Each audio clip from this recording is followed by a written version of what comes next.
বাড়িতে মাছ মাংস ডিম না থাকলে গরম ভাতে এই রেসিপিটা বানিয়ে দেখতে পারেন। আশা করি মাছ মাংসের কথা কেউ মুখেও আনবে না। আর খেতে তো ভীষণ ভালো হয়, বানানোর জন্য খুব বেশি উপকরণ বা সময়ের প্রয়োজন পড়ে না। বাড়িতে বানালে কমেন্ট বক্সে জানাতে একেবারেই ভুলবেন না খেয়ে আপনাদের কেমন লাগলো। তো চলুন রেসিপিটি বানানো শুরু করা যাক। প্রথমে আমি বেশ কয়েকটা পটল নিয়েছি। পটলের সামনের ও পেছনের অংশটা অল্প করে কেটে বাদ দিয়ে দিতে হবে। তারপর ঠিক খোসাটাকে এইভাবে হালকা করে একটু তুলে নিতে হবে। আমি এখানে খোসাটা অল্প করে তুলে নিচ্ছি, আপনারা চাইলে খোসা সমেতও রান্না করে দেখতে পারেন, খেতে বেশ ভালোই লাগে। সমস্ত পটলগুলোর একইভাবে সামনের ও পেছনের অংশটা অল্প করে কেটে পাতলা খোসার আস্তরণটাকে তুলে নিয়েছিলাম। তারপরে এরকমই গোল গোল করে কেটে একটা মিক্সির জারের মধ্যে নিয়ে নিতে হবে।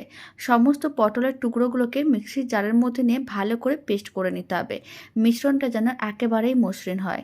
আমি এখানে অল্প একটু জল দিয়ে পেস্ট করেছিলাম। এখন একটা কড়াইয়ের মধ্যে দিয়ে দিলাম 2 চামচের মতন সর্ষের তেল। তেল যখন গরম হয়ে যাবে তার মধ্যে অল্প করে একটু কালো জিরে দিতে হবে, আর 1 চামচের মতন রসুন বাটা দিতে হবে। এবার কালো জিরে ও রসুন বাটাটাকে হালকা করে একটু ভেজে নিতে হবে, যাতে কাঁচা গন্ধটা চলে যায় আর খুব সুন্দর একটা সেন্ট বেরোনো শুরু করে দেয়। প্রায় 1 মিনিট মিডিয়াম টু হাই ফ্লেমে নাড়াচাড়া করে ভেজে নিয়েছিলাম। এবার দিয়ে দিলাম একটা বড় সাইজের কুচনো পেঁয়াজ আর 3টে কাঁচা লঙ্কা লম্বা করে কেটে রেখেছিলাম, সেই 3টে কাঁচা লঙ্কাও দিয়ে দিলাম। আপনারা চাইলে শুকনো লঙ্কাও দিতে পারেন। এখন এর মধ্যে 1/2 চামচের মতন লবণ দিতে হবে, মানে স্বাদ অনুযায়ী লবণ। আর দিয়ে দিলাম 4 চামচের 3 ভাগের 1 ভাগ হলুদ গুঁড়ো, 4 চামচের 1/2 চামচের মতন লঙ্কার গুঁড়ো। ঝালটা আপনারা কম বেশি করতে পারেন, তবে এই রান্নাটায় একটু ঝালটা বেশি করে দিলে খেতে অনেক বেশি ভালো লাগে। খুব ভালো করে সমস্ত কিছু মিশিয়ে নিতে হবে। তারপরে কিন্তু মশলাটাকে ভালো করে নাড়াচাড়া করে ভেজে নিতে হবে।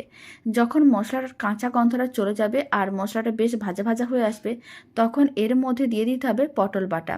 যে পটল বাটাটা আমি আগে থেকে রেডি করে রেখেছিলাম সেই মিশ্রণটা দিয়ে দিলাম, আর খুব ভালো করে একসঙ্গে মিশিয়ে নিতে হবে।